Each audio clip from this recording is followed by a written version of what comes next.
Poland और Slovakia ने Ukraine को दिया है बहुत बड़ा धोखा। दोनों देशों ने अपने बेकार हो चुके फाइटर जेट यूक्रेन को सौंप दिए। यूक्रेन के किसी काम का नहीं है ये फाइटर जेट, जो कि पोलैंड और स्लोवाकिया ने यूक्रेन को थमा दिए। अब पश्चिमी देशों से नए फाइटर जेट की मांग कर रहा है यूक्रेन, क्योंकि पता है कि इस कबाड़ को लेकर आगे कुछ हो नहीं सकता।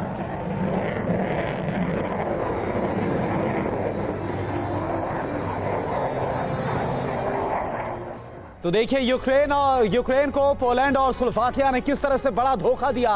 पूरी डिटेल इस पूरे मामले पर आपके सामने हम रख रहे हैं ग्राफिक्स के जरिए।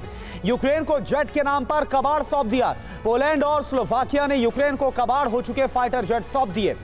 दोनों देशों ने जो फाइटर जेट दिए हैं वो वहां की सेना से रिजेक्ट हो चुके थे। इन जेट के कंपोनेंट्स का इस्तेमाल दूसरे विमानों की मरम्मत में होना था। ये सब वो फाइटर जेट थे जिन्हें डिसमेंटल किया जाना था, लेकिन दे दिया गया यूक्रेन को। दोनों देशों ने कुल 8 फाइटर जेट्स अभी तक ऐसे यूक्रेन को दे दिए। ज्यादातर विमान सुरक्षित उड़ान भरने की स्थिति में भी नहीं है।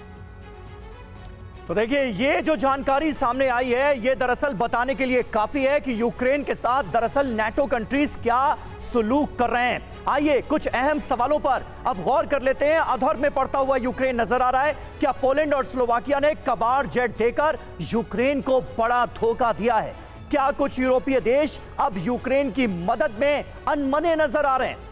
क्या यूक्रेन को काउंटर ऑफेंसिव का अपना मेगा प्लान रोकना पड़ेगा? ये बहुत अहम सवाल। क्या यूक्रेन को कमजोर होता देख पुतिन नए सिरे से आक्रामक हो जाएंगे, अग्रेसिव हो जाएंगे? ये भी खतरा यूक्रेन पर मंडरा रहा है। लेकिन साफ तौर पर सिन्हा साहब ये खबर तो बता रही है कि नाटो कंट्रीज ये मानकर चल रहे हैं कि यूक्रेन के जवानों की, उनके फाइटर पायलट्स की जान की कोई वैल्यू नहीं रह गई है। कबाड़ सौंपा जा रहा है और यूक्रेन को उकसाया जा रहा है इस जंग को आगे खींचने के लिए। इसका क्या मतलब है? ये देखिए, कोई भी जो इक्विपमेंट होता है उसका एक लाइफ होता है। जब वो BR बियॉन्ड इकोनॉमिक रिपेयर या BLR बियॉन्ड लोकल रिपेयर होता है तो उसको डाउनग्रेड कर दिया जाता है और उसको कैनिबलाइजेशन, जो दूसरे इक्विपमेंट में कुछ स्पेयर्स की कमी है उसको कैनिबलाइज करके उसके स्पेयर्स उसमें लगाया जाता है। अच्छा। तो लेकिन जब ऐसे इक्विपमेंट स्लोवाकिया और वो पोलैंड दे रहे हैं यूक्रेन को, इसके कई माने हैं। पहला, इनका इंटेंशन ये है कि यूक्रेन इतना ना सशक्त हो जाए और जेलेंस्की पागलपन में कहीं रूस को अटैक कर दिया तो हम लोग तो डूबे। पहला चीज ये है। तो ये स्थिति ऐसा ही रखो, आईसीयू में उतना ही ऑक्सीजन दो कि जेलेंस्की जिंदा रहे, लेकिन पहलवान की तरह उठ के आईसीयू से बाहर निकल के पंगा न करे।